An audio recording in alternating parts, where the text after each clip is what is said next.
year is 10,000 BC, the end of the last ice age, and mankind is on the brink of extinction. Amidst a fierce and savage world, our ancestors were left with two choices: adapt or die. This is the setting of Far Cry Primal, Ubisoft's latest game in the popular Far Cry series. In it, players will experience the Stone Age, a period which would change the course of human history and lay the foundation for our lives today.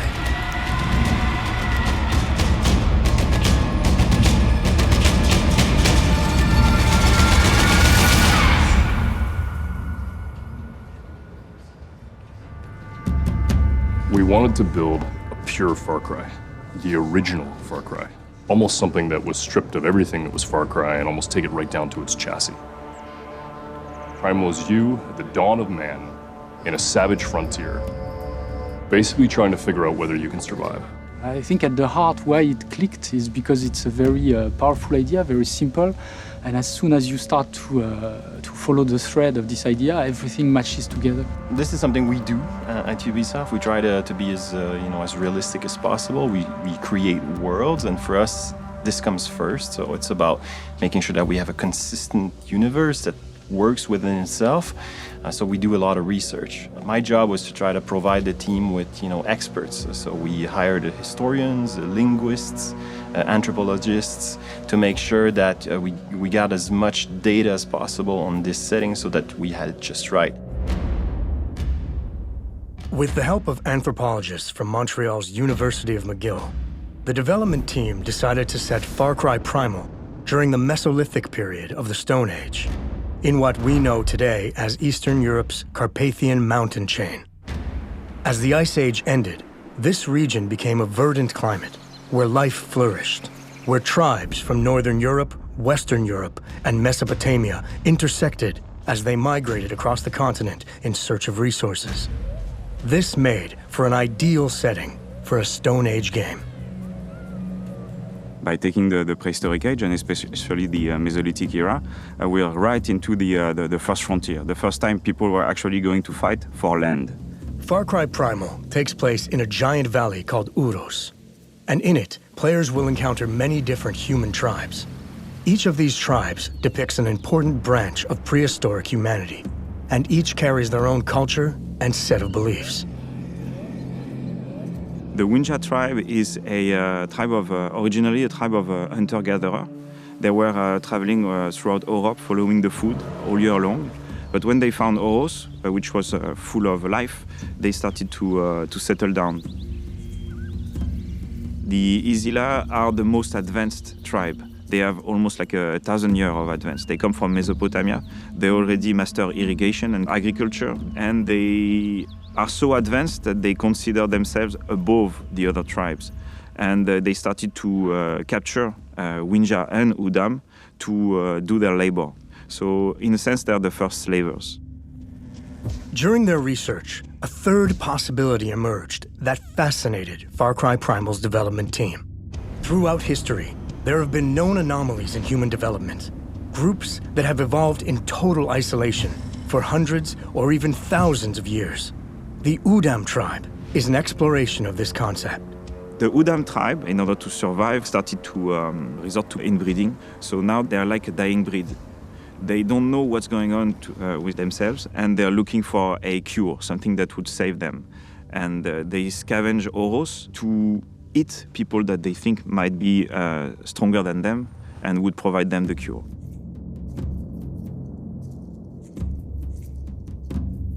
Far Cry games are about exotic location, places with weird characters, but also about authenticity. And the language is really essential.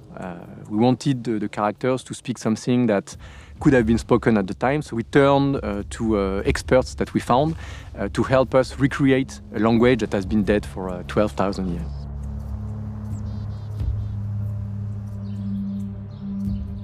So Proto-Indo-European was a language that was spoken thousands of years ago. It's the source of many languages that are spoken today, languages like English and Spanish and Russian, but also the source of ancient languages like Latin, Greek, and Sanskrit.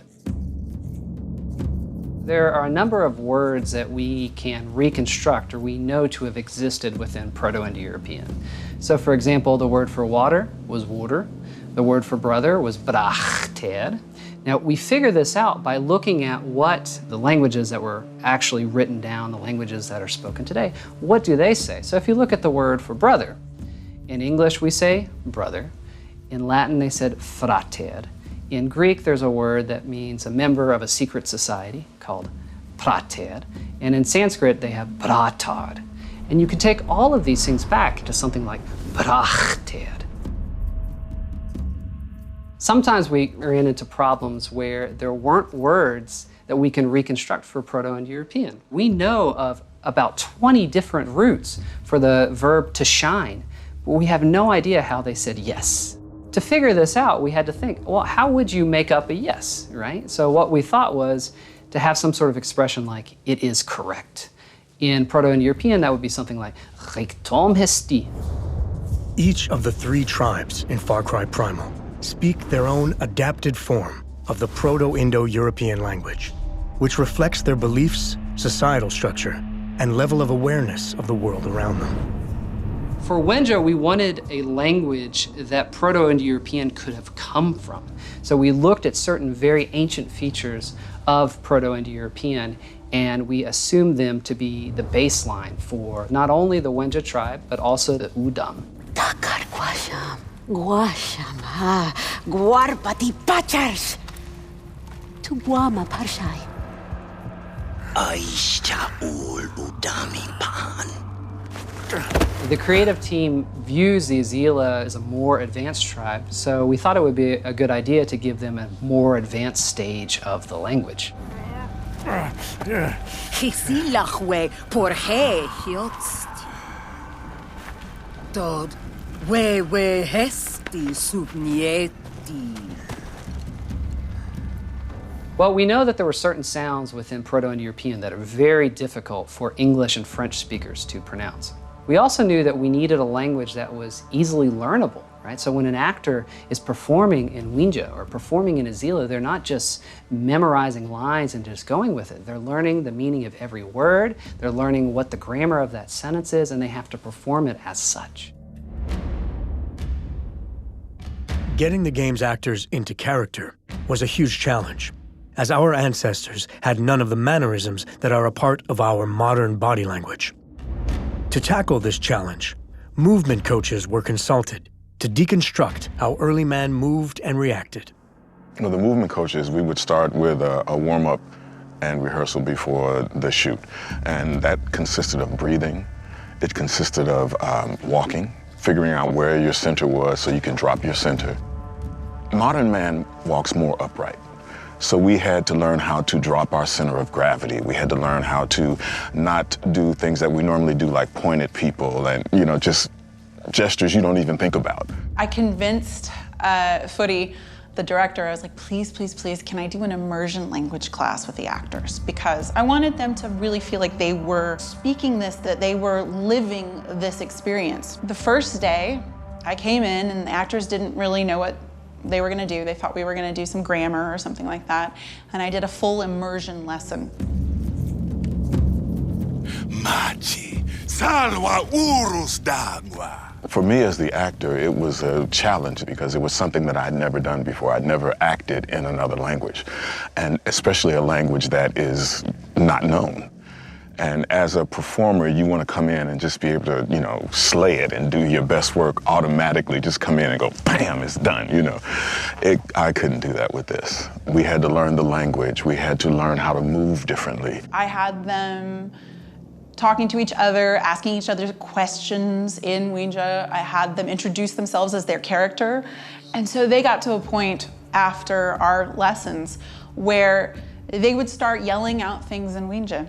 And it's been really amazing to see how the actors live and breathe these lines, they live and breathe this language. What's primal? How do we get back to our roots? The answers are surprising, complex, and fascinating to explore.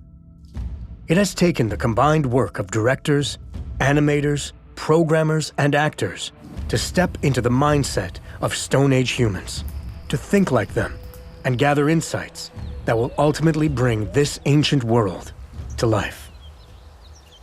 This is really something that's fascinating when you explore the life of men 12,000 years ago, is that they were very close from what we are. They had beliefs, they started to have, they took care of their dead, they wanted to teach the future generation what they had seen and what they had experimented. So they were already really very close from what we were. I think as people, we do tend to live in behind us or in front of us, and we miss what's happening right here. But in Primal Man, he had to be aware of what was happening right there because everything was dangerous. You can see how simple life was back then, how fragile it was at the same time. People lived 30 years max. It was hard. It was really hard. So again, this, I guess this game will make you feel more connected to nature and to what being a human is.